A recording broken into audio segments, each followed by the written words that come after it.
Go. Kasayan, lalagay tayo ng mini driving light. Ito yung forma niya sa Honda Click version 3. Ito lang yung bubuksan natin.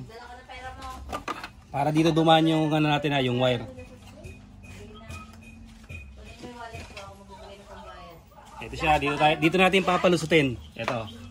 Ito naman sa may siya nakakabit dito sa kabila. Handaan lang ang liko para hindi mahilo yung ating manonood. Dito siya nakalagay. Diyan nakaporma yung pinaka niya. Ayan. Tapos ito itataas natin yung dalawang wire. Ito naman sa kabila. Yan nasa baba ng pinaka tornilyo ng shock. Yan ang pwestuhan sa kabila, ganun din. Ayan, dito rin siya. Dito rin nakalagay Ipoporma natin to kasayan Tapos etong wire lalagay natin sa taas. Yan. Ang una nyo ang gagawin, pag samasamahin nyo lang yung kulay. Dalawang black, dalawang yellow, tsaka dalawang white. Pag samasamahin nyo lang. Para pag nilagay natin dito sa taas, nakaporma na siya. Hanapin na lang natin yung accessory wire. Walang relay to, hindi tayo magre-relay. Tapos dito natin ilalagay yung yung 3-way switch. Ayan. 3-way switch natin yung lang siya, diipit sa side mirror. Dito natin ilalagay. Ipoporma namin to kasayan yung mini driving light na dalawa. Tapos yung 3-way switch. Saka tayo magwa-wiring. Babalikan namin kayo pag nakaporma na. Ito na kasayan ipwesto na natin. Ito muna tayo sa 3-way switch. Ito siya. Itong 3-way switch kailangan nyo mahanap yung common. Ang common ng 3-way switch itong red. Yung red ito siya Pag nahanap nyo na yung common, automatic lalabas yung high and low. Ihuli nyong i-wire yung ground para kahit magkadikit-dikit yung mga yan, hindi kayo mapuputukan ng fuse. FI to, siyempre mas mahirap maghanap ng fuse. Nasa dito yung fuse nya Yan yung box, yung dyan pa kayo mag ng fuse. Tapos titignan nyo kung anong ampere. Ito siya Pag sasama-samahin nyo na yung puti, yung dilaw, tsaka yung black. Yung black yun yung negative. Kung kaya nyong dukutin dito kayo kumuha para hindi na kayo magbukas. Ito siya. Ayan, brake light. Ayun. Ito yung brake light natin Ito, brake light din to. Yung kinuha na natin. Ito siya Kulay black. Yan yung accessory wire. Malalaman yung accessory wire yan pag binuksan nyo yung susian. Pag bukas nyo ng susian, maiilaw na siya. Sana yung natin. Yung test light. Ito. Testing muna natin yung test light. Yan. Lalagay natin to sa body ground. Paglagay natin sa body ground, dapat iilaw yung pagkukuha na natin. Pag binuksan natin siya, iilaw siya. Yan. Pagka pinatay natin, yan, lolo test light natin Yan. Pag pinatay natin to mamamatay din. Pag binuksan, buhay din siya.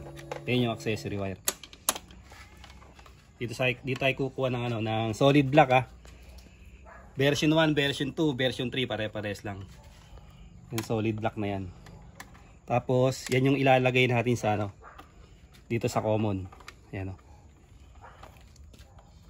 Sa common siya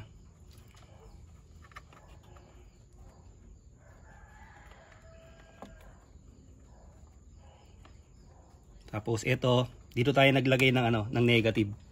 Ito. Tututok mo to dito. Meron ditong number 10 mm na tornilyo. Ito siya Dito tayo naglagay sa kabila. Pwede kayong kumuha dito, pwede rin dito. Maglalagay lang kayo ng nut. Ito. Sasaraduhan nyo lang siya nito. Ipitin nyo yung eye terminal. Yun yung pinaka body ground para malakas yung ground ng ating mini driving light. Ito yung iipit sa sa body ground, sa eye terminal. Ito siya Tingnan mo para kita nila to.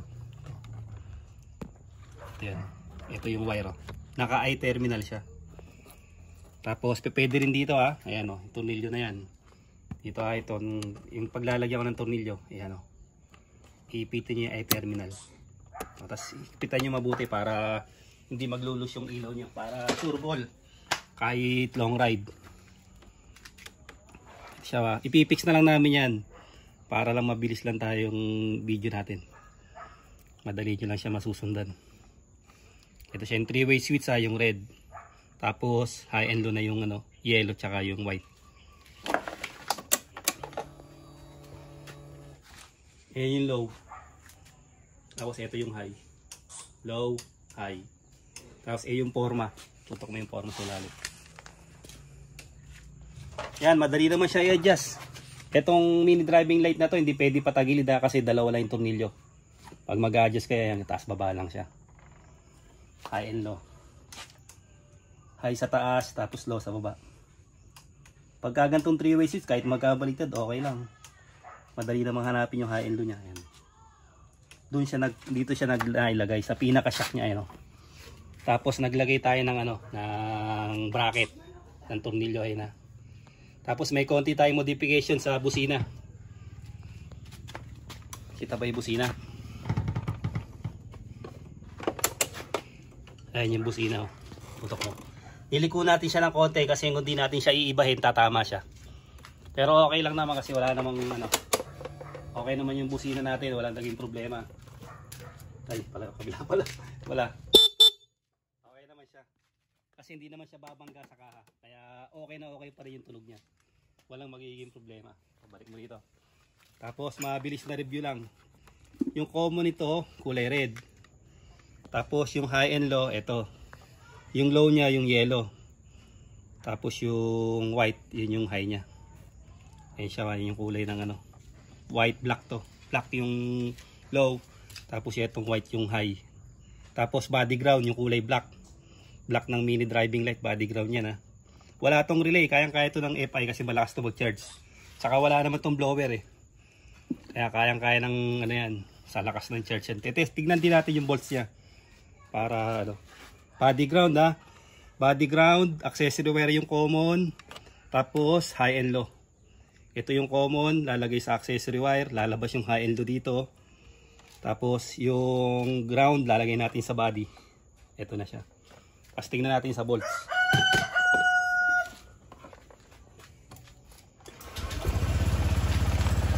Ito, tutok muna sa volts. Tingnan natin yung volts niya. Kaya kasaya na. 14.2. Walang problema kasi hindi nagbabago yung niya. Yung ilaw niya. 14.2. Wala pa, hindi pala nakabukas. Ito, bubuksan na natin 14.2. 13.8.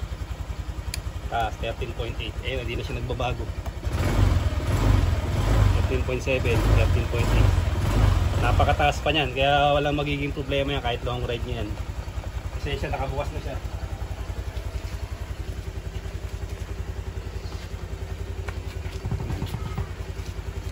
Ayan yung pinaka power ba dyan. Yan.